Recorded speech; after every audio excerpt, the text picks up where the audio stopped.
Hello and welcome.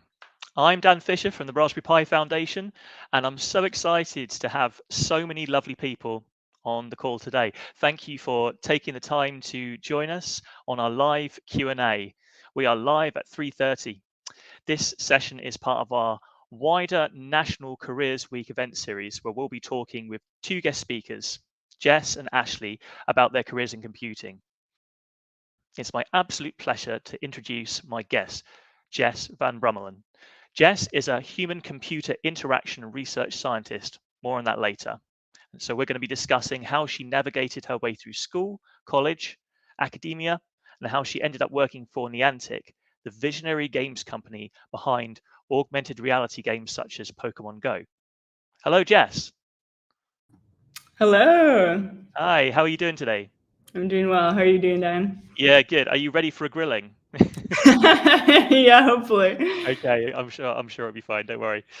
So we're going to start off by going way back to when you were young. What inspired you when you were growing up? It's a super good question. I think there were a lot of different things that inspired me. I think in terms of my career path, technology was just super interesting to me. I remember pulling apart. There were like old calculators that weren't working in my home, and so I would like take them apart and try and figure out like what was going on and how they work. I don't think I learned anything from that process, but yeah, technology in general was a huge interest of mine. And so my parents actually really encouraged me in that. Initially, when I was very young, my dad, he's a musician, so he tried to teach me different instruments, like guitar, piano, all sorts of different things. But I really was not interested in it. Sadly, I Right. see you've got a guitar in the back, so Yeah, that's it. Yeah. yeah. I- So that's awesome. But for me, it wasn't that interesting. And my two sisters were awesome at it, but I wasn't necessarily the best. And So so did you kind of rebel against the fact that your sister's really good? You kind of had to find yeah, your own niche or something, or exactly. right? And so my dad, he ended up taking me to a bookstore, and he was like, "Okay, Jess, if you're not gonna learn music, let's learn something else." And so Yeah. he said, like, pick out a book and we'll learn it together. And so I picked out this book, which was, I think it was 3D modeling in Maya. And so basically what Wow. that is creating 3D objects on computers. So I remember I built like different castles and different robots on the computer. And I started learning that, started learning other software. And it was just, yeah, it was really interesting to me and exciting. And so, yeah, those are just a few things that were Wow. inspiring for Yeah. me growing up. Yeah. That's a really specific moment in your childhood that is almost like a jumping off point. I mean, like, how did you become interested in human computer interaction research? Like, what inspired you to take that career path? Right. Yeah. Um, so I think the biggest part when I was doing my undergrad, initially I was doing sciences, ended up switching to mechanical engineering, and I met this one professor who asked me, "Hey, like, would you like to do research?" And at the time I was like, I don't know, like, what is research? I don't want to go read through a bunch of papers and write papers. That just wasn't my thing. I loved engineering, I loved science, but writing wasn't my favorite subject. And then he told me more about it, and so he talked about how his lab, they were creating new like robotic technologies, self-driving cars, and this sort of thing. And I was super interested in that, and so he kind of took me on as an undergraduate researcher, and I started doing research in those areas. And so I think my biggest first project with that was kind of my own. Was probably this cyclist collision warning system. Wow. Uh, Yeah. yeah. So it was really interesting. I don't know. Back in the day, we didn't have many technologies like this. We were just starting to come out with vehicle collision warning systems. You might have like a beeping or something in your car when Oh you're yeah. Hmm. lanes, changing lanes, something like that. So we thought, oh, what if we could do something similar for cyclists? Because it can actually be really dangerous Yeah. on heavily trafficked roads, right? Hmm. And so anyways, ended up creating this system where the handlebars would vibrate Oh, wow. Okay. Like, Yeah. yeah, little vibration motors in the handlebars, and it would tell you which direction to go if a car was coming like really close and fast up behind you. So I So think, how did you what sensors did you use in order to elicit this response, this haptic response? yeah, that's a great question. It was ultrasonic sensors, so those Yeah. were looking kind of like in your blind spots at Hmm. an angle, and then lidar for the vehicle like right behind you. Hmm. So it's a very small lidar system, and that's for people who don't know. It's basically radar, but it Yeah. uses light. Yeah. And Um, what age were you when you were doing this? that's a good question too. Probably 18, 19. So this was Wow. my in my undergrad. Yeah. So yeah, you did this, and did you really feel, wow, I found something that I can really get my teeth into, or at the time, or was it still kind of an unformed passion? Right. Yeah. No, I think it was something I loved. So I loved the building part. I got to learn to code. So I used Arduinos and actually Raspberry Pis too. Nice. Okay. Um, yeah, I think for this project it was an Arduino, and I programmed it all. But something that I kind of learned after I built it was that I really loved testing the systems too, Hmm. and that's a big part of human-computer interaction. Is bringing in users, having them try it out, right? So they would sit on the bike and figure out, whether they could tell which direction it was telling them to go based on the vibrations, or like how severe, like the I guess scariness factor might be a way to describe it, Yeah. of the car coming up behind you, right? Wow.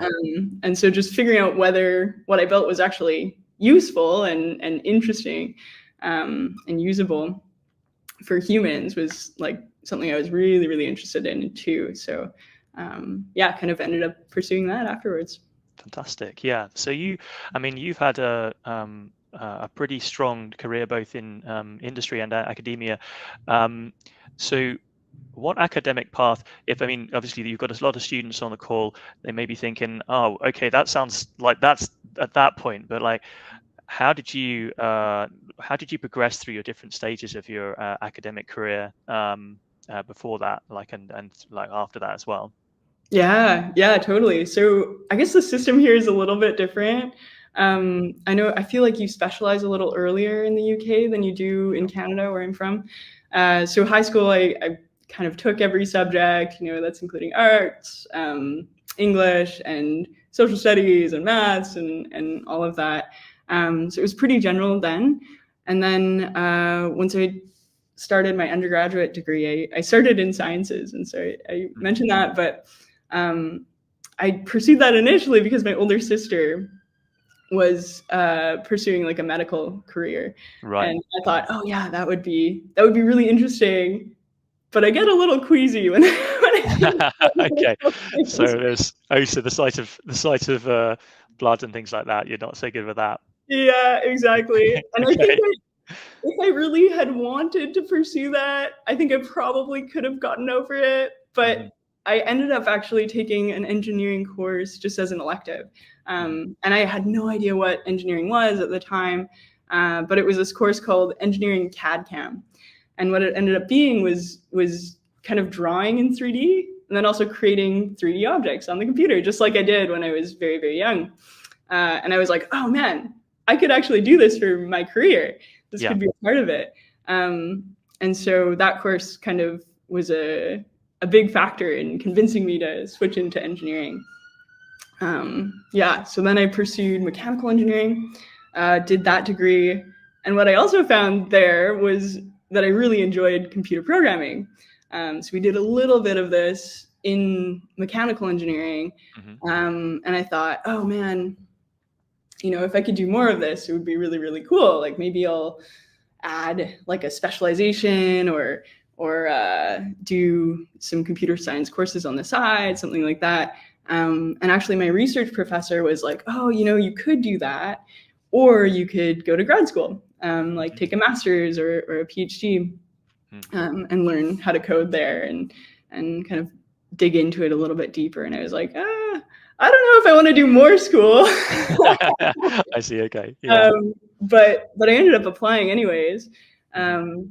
and yeah, and then basically started a master's program in computer science, and yeah, started doing HCI research there, and then continued on to my PhD.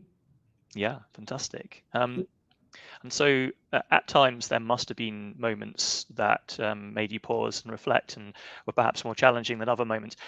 Was there anything that you thought was a particularly challenging thing that you needed to overcome whilst doing that path? Were there any real moments of, oh, I'm not sure I'm doing the right thing? Definitely. Yeah, there were so many moments like that. I remember sitting in like mechanical engineering classes and thinking, oh man, I'm like, there's like 150 people in this class and there are only maybe five women, and just feeling Right. like, I don't know if I can do this, like really having what they call imposter syndrome. Mm-hmm. And feeling like, I don't know, maybe it was just lucky that I got into this program, or just kind of chance. So I think overcoming imposter syndrome and having people who really encouraged me to keep going, Yeah. a huge part of my journey. And then also kind of transitioning from mechanical engineering to computer science was a huge challenge. I thought I knew how to code after doing my first degree, and then I got to like graduate level courses in computer science, and I Right. realized, Yeah. yeah, I needed to learn a lot. Yeah, and you haven't mentioned the other thing, which is where this was all happening as well. The actual place was this. This was MIT, right? Yeah, Yeah. totally. So Yeah, probably one of the most difficult computer science courses in the world to do, probably. Yeah, that is no mean feat whatsoever. That's pretty impressive. Um, yeah. And actually, yeah. on that, like something I love about MIT is that they give you these crazy difficult problems that you have to solve for homework, right? But they expect you not to be able to solve it on your own. So you Right. kind of have to like collaborate with other people in the school and really learn from each other and Wow.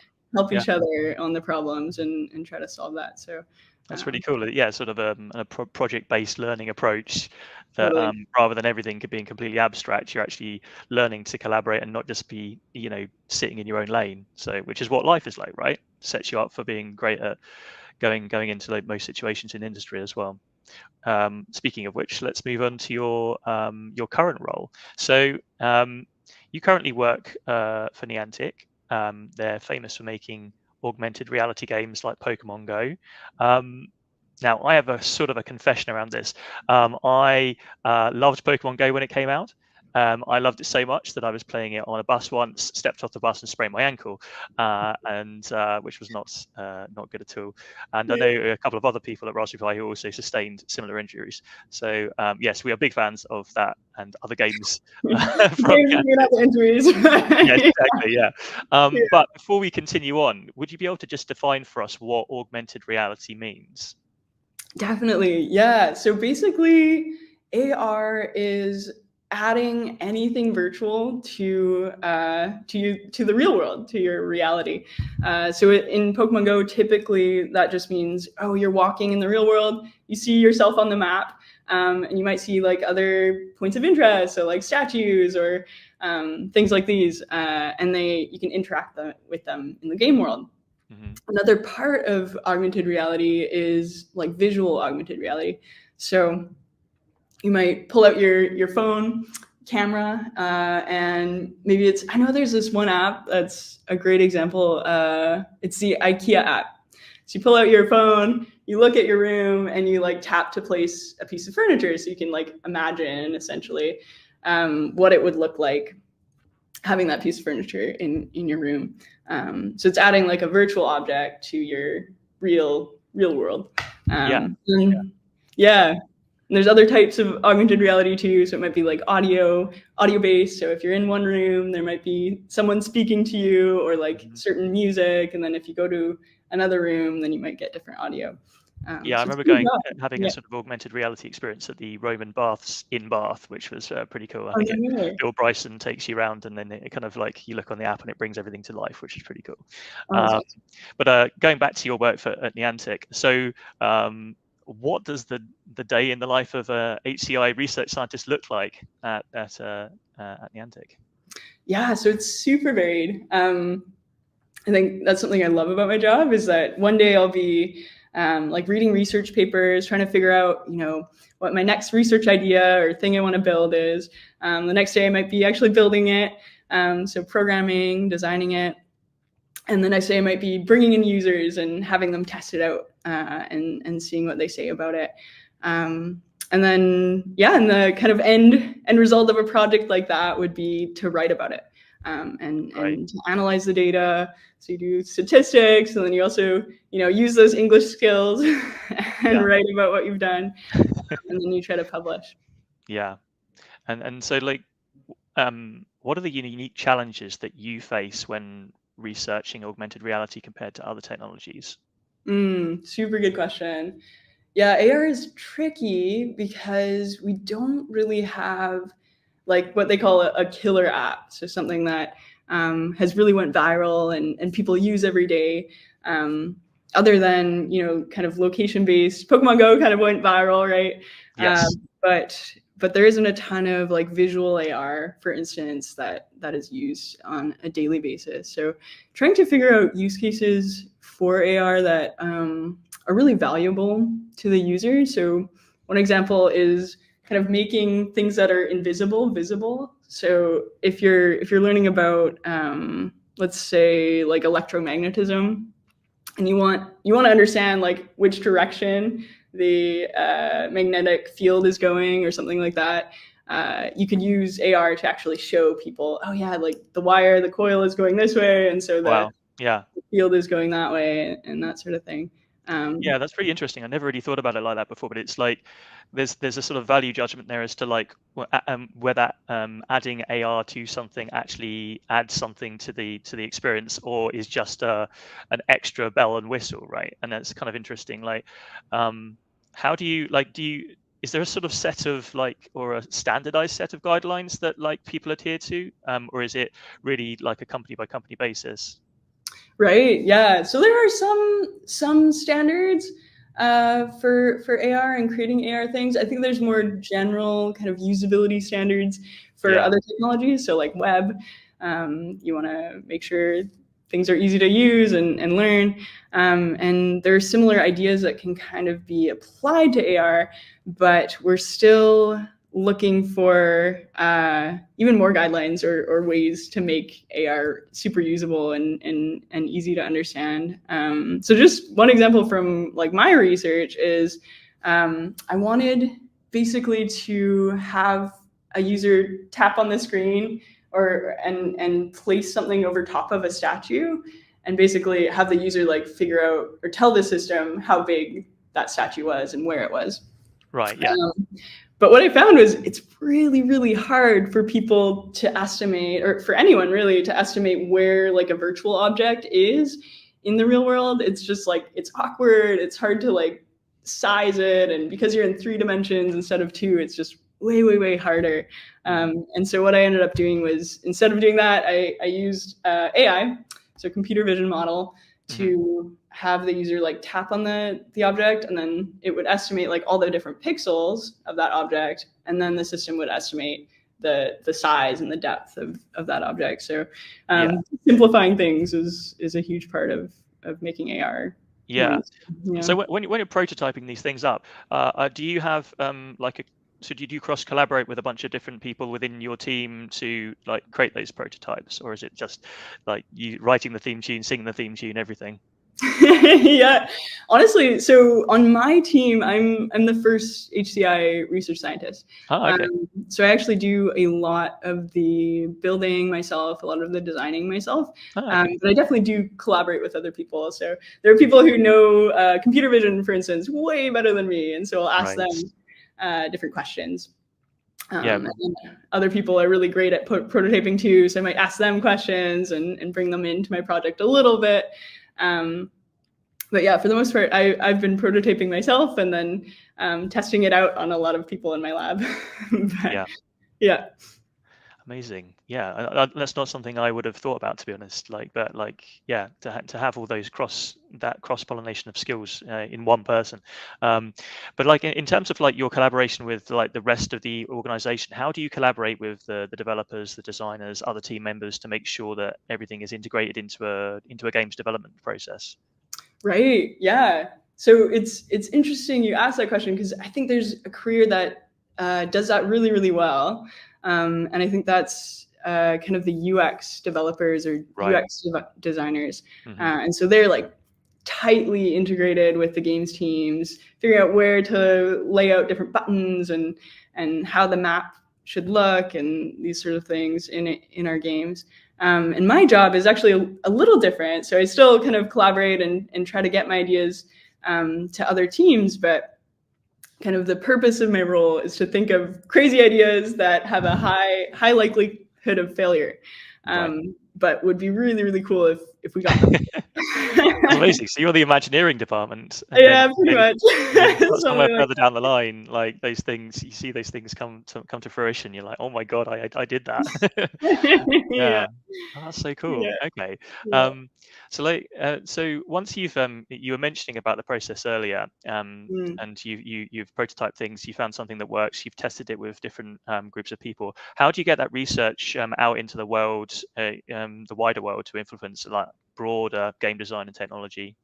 Yeah, totally. So typically we'll aim to publish a paper, and with that we usually do it at conferences. And so we get kind of flown out to different conferences to present our work, Hmm. Oh, um, okay. which Yeah. is really cool. So if you're looking for a career where you get to travel, being a researcher is awesome for that. Right. Um, and then you get to share your ideas and hear other researchers share about what they've done. So that's a big part of it. Yeah. Yeah. And like, how do you? Obviously, you've worked in academia, you've worked in private sector. How do you balance that like tension? Because obviously, with like academic research, you often would share academic research and papers and bits and pieces. But with private sector, there can be different things around IP, and obviously holding on to that information. How do you balance that tension in your work? Definitely. Yeah. Yeah. So there's kind of two ways, I would say. One way is just through different projects. So some projects are very much internal. We want to like do something specifically for a game and figure out how we can do that. And so Mhm. I do have projects like that. And then I have other projects that are like very much for academia, for publishing and sharing with the world. And so that's kind of one way to separate those two things. And then another way is when you are publishing and sharing with the world, you also might patent your idea. Right. So if it's like a very novel technique or Yeah. technology, then you might patent it. Yeah. Thank you. That's great. Um, And so, moving on to like the ethics of HCI, like what role do ethics play in shaping your work, and what ethical concerns do you have to consider as a researcher that are unique to your field? Yeah, that's a hugely important part of my work. I think there a few different ways that this happens. So internally, we actually have a trust and safety team, which Hmm. is really, really cool. So they think a lot about the ethics, about the safety, for instance, of our games and kind of the potential unintended consequences of what we're building. So I work a Right. lot with them and talk and share ideas with them. Um, and then more personally, I'm looking into the research. So um, looking at different papers that are specifically focused on AR ethics. So I remember this one paper, I think it came out about a year ago at the Chi conference, and it was all about, what did they call it? Co-speculating All right. potential negative effects of AR, Hmm. and figuring out how we can actually avoid those things. So I think And one what can you just example. explain? Sorry, yeah, you're going ahead. Yeah, yeah. So one example I think was, oh man, if we all had like AR glasses and we could see these like virtual elements um, around us, and storefronts started making their storefront like have different banners, and maybe it's a bunch of flowers around the storefront. Um, that's awesome, super cool, right? Yeah. But it could also end up hiding real world elements. Mm-hmm. So that could be dangerous, like it could impact safety, and it could also have like social effects. So this idea of like beautification and what that might do to society, really, when you're thinking about what we want to see in the world and what we might not want to see in the world. So yeah, that was one example. I see what you mean. So it might mask something that needs to be seen by people in order for perhaps social change to happen. But it could be an easy way for someone to like cover up something like that with an augmented reality display if everyone's and then for people to effectively turn a blind eye and walk straight past those social problems, whatever those things are. Exactly. Yeah. Yeah, that's really interesting. Yeah, Mhm. no, definitely not something I've considered before. So yeah. So in terms of like the future for augmented reality games, what innovations or advancements are you most excited about or currently exploring at Niantic that you can tell me about? Right. Yeah, I can't tell you exactly what I'm currently exploring, but in terms of very, very high level and very general, something I'm really interested in and excited for, which is probably not in the very, very near future, is just AR glasses. So I mentioned that, right? Right. I think that would be really, really cool. Right now we have there's like Meta, what do they call them? I don't know. Meta has some glasses, Ray-Bans, I think, Oh with yeah. Okay. AI assistant, so you can actually talk to an assistant as you're walking around and take photos with their glasses, which is really an interesting thing. I think Snap has Snap spectacles too that do similar things. And then we also have these like massive headsets that you play VR with, and some kind of mixed reality, augmented reality games too. And they're very powerful. So like the Apple Vision Pro just came out, really, really cool tool.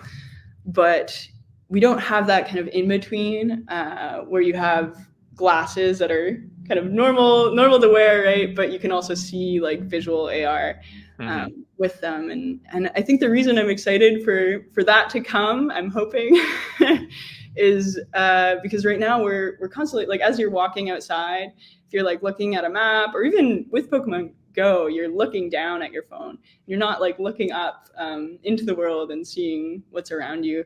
Right. It can also improve safety, right? Being able to see what's around you. So I'm really excited about that, and also more specifically, like figuring out how we can use them well. So, for instance, maybe it's like we use gestures when we're using the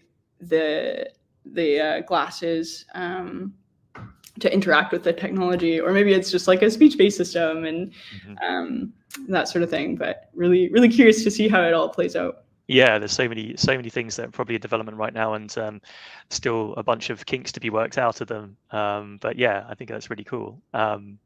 So like in terms of like specifically like augmented reality games, like there's like Pokemon Go came out a while ago, and then there's obviously like lots of different other things. What are the sort of trends that you're seeing at the moment in AR gaming, and what do you think the future will look like?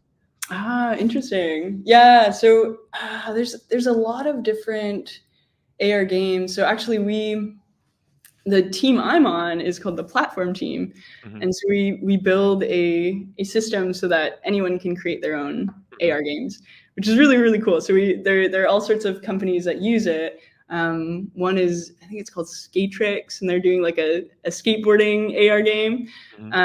Another is, I'm forgetting the name, but there's one where you play like laser tag in AR, like visual AR, which looks super, super fun. And like AR golf, it's called like Goffle, I think. GOFL is another fun AR game.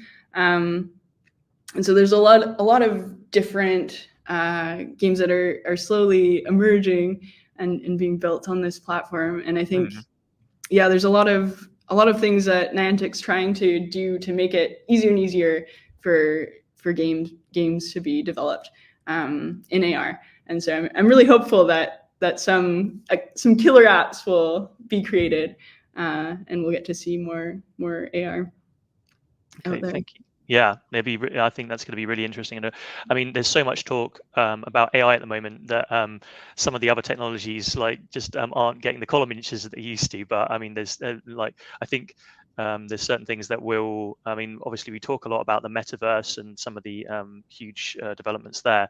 So I think, yeah, in the future, there's going to be some really interesting developments, as you say. So kind of going full circle, we're going to go back to your to careers questions. What advice do you have for the young people on this call, the students on this call, aspiring to build a career focused on HCI? What? Yeah, yeah. In terms of HCI and gaming, I would actually recommend to keep gaming. Okay, yeah, sure. Yeah, I think it's a small part of my job, but it's really, really, really important to actually understand what's fun and how what's enjoyable in games, right? And not only that, gaming can actually be great for learning to problem solve.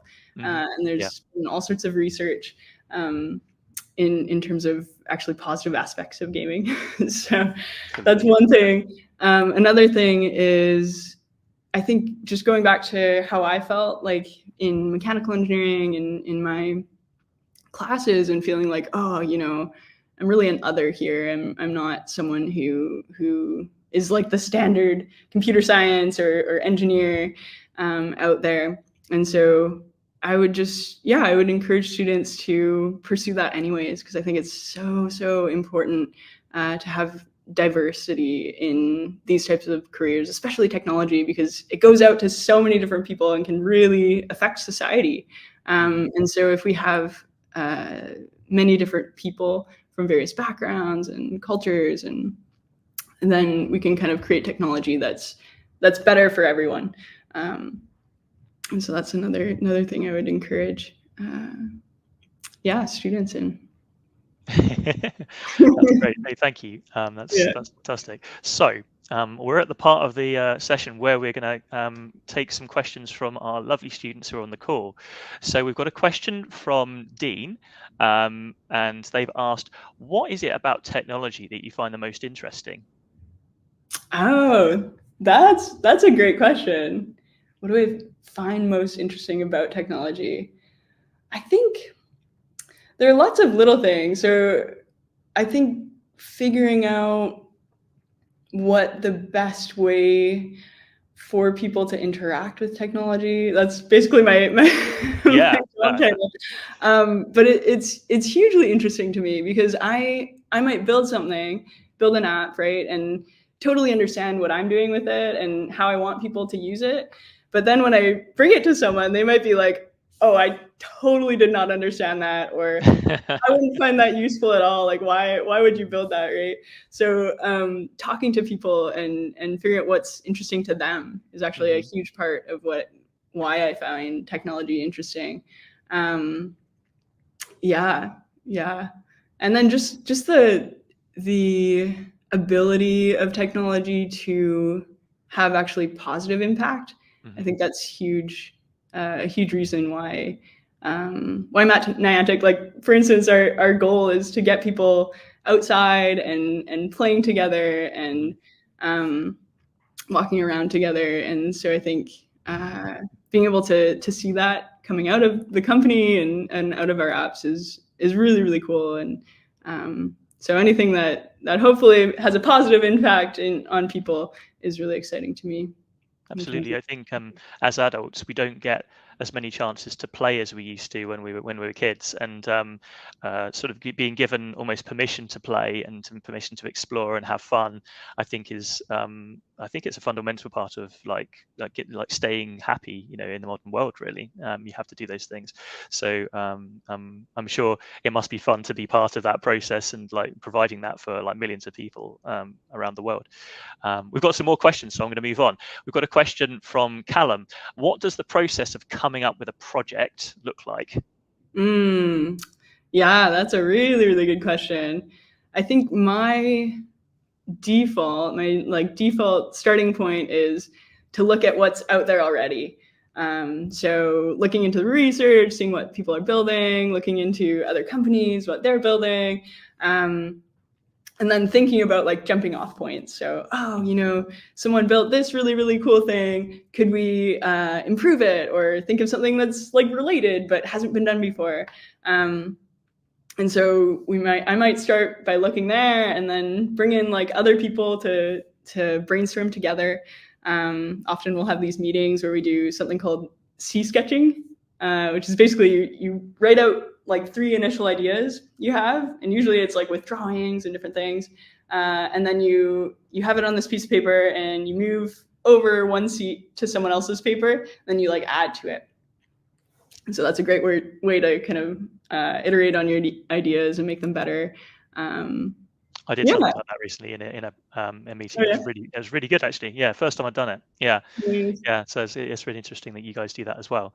We've got a good question from Ben. Ben asks, are there any major developments in gaming recently that have gone under the radar, in your opinion? Ooh, under the radar. Man, that's a really, really good question. I don't know if they're under the radar. I wish I had already seen them, but I don't know if I have anything that jumps out at me right now. Perhaps if I rephrase the question, is there anything when you've gone to a conference recently, you've gone seen someone else deliver a research piece, and you've gone, "Whoa, that's cool." Yeah, no, that's another good question. There are all sorts of things. There's one. I remember one paper. It was all about like changing. You would have like 2 different people. So this isn't a game, but it was an interesting like HCI research paper. You'd have 2 different people sitting next to each other, and then they would use AI and computer vision to change one person's face basically into the other person's face. Right. Yeah, and then they would the person had to press a button to say when they realized, oh, that person is not me. So it's just like a really random and interesting concept. Yeah. That comes to mind. Yeah, there are all sorts of different. Right now, like I'm really interested in what they call Wizard of Oz studies, and so it's basically you create something like the front end of a system, and then in the back you're like the wizard. You're the person like changing things for the human who's using your interface.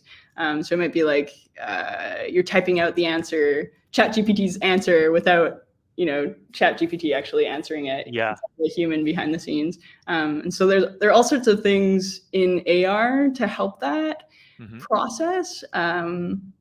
But it's really difficult because AR is so, like, if it's a visual AR app, right, it's really, really hard to fake it without actually building it all out. So there's some interesting papers there too. Yeah. Amazing. The questions are coming thick and fast. We've got one from Laura. Laura asks, what advice would you give to young people who want to get into games development? Does a degree in computer science help, or should they look at a more vocational degree, or maybe work experience, or maybe a bit of all of those? Right. Yeah, it's a really good question. I think it depends on what area you want to work in. So there's tons of different people, tons of different jobs within the gaming space. So there are like animators, artists, there are people who write the storylines, and then there's the computer scientists, so they're programming the game. I think I'm a little biased, but I love that career. Yeah. What else? Yeah, marketing people, right? They're all involved in the process of game development. So I think there are a ton of different options. But if you do want to program the game in the actual system and create it, then doing a computer science degree is probably the way to start there. There are also opportunities like online. So Ada Computer Science, for instance, there's also ways to learn online to how to code that can be really, really helpful. So absolutely, that could also be a place to start. So a couple more questions. Owen asks, what's the most impossible idea you've come up with whilst working at Niantic? Ooh, so I can't talk about all my ideas, but I can talk about one that I recently published a paper, or I'm in the process of actually publishing it. it's how could we, because of safety concerns, could we guide people without anything like visual on a phone? So could we guide them on a path, just with like audio and haptics, so vibrations in your phone? And we were kind of like, I don't know, like there's some things where you say like turn left or like turn right, but if we wanted to guide someone really, really specifically for in a game environment, so let's say there's like some sneaky object like on this wall that's in a specific location, but the person can't see it and they can't view it on their phone, could we guide them to like point at that specific location and like while they're walking? Wow. Yeah, and so That's fascinating. Yeah. yeah, and so I actually had this study where I guided people to scan. So I'll talk about scanning really quickly. Scanning is the process of basically taking a video of an object and then having that being reconstructed into a 3D object on your phone or in your computer, without you having to like manually build that object. And so we wanted to guide people around like a statue in a certain way so that they could do this scanning really, really well. And we initially thought, oh, I don't know, like, I don't know if that's really possible. And so through like a lot of different iterations, like trying and trying again, I made a system where you listen to music as you're walking along this path. And if you're on the path, like in the location specifically, and you're on the correct spot, the music sounds really good. But if you're off the path, then it sounds really terrible. Wow. Okay. Yeah. And then if you're pointing the phone in the wrong direction, then you get vibrations on the phone. And so anyways, we did a study with it and we were hoping like it would improve safety. Turns out it was like neutral on that fact. I think because it's such a novel system, people aren't used to using it. So even though they could look around as they were walking, they bumped into things just as many times as the people who use it. Oh, I hate it when they do that. That's really annoying as a researcher when you're like, oh man, research. Yeah, but the new system was like more engaging, more usable, and actually created better scans. So there were some positive things that came out of that. Right. Yeah. So yeah, you could have like got these things that you were going down one path and it didn't, that path closed off to you, but it opened up some other paths which benefited. So that's really cool. Yeah, that's awesome. Thank you. And I think I've got a good final question for you, Jess. This is from Rubeth, and this is what's your favorite Pokemon? Ooh, that is such a good question. So whenever I played Pokemon games, I had like Pokemon Yellow was my first one. Oh yeah. And in Pokemon Yellow, you have to choose Pikachu as your starter Pokemon. Sure. But in other games, I would always choose the fire type. And so my favorite Pokemon is Charmander, because I think that was the first fire type starter that I chose. Oh, controversial. Well, on that bombshell, I guess we'll have to end our conversation. But thank you so much for talking to us today, Jess. It's been an absolute pleasure having you.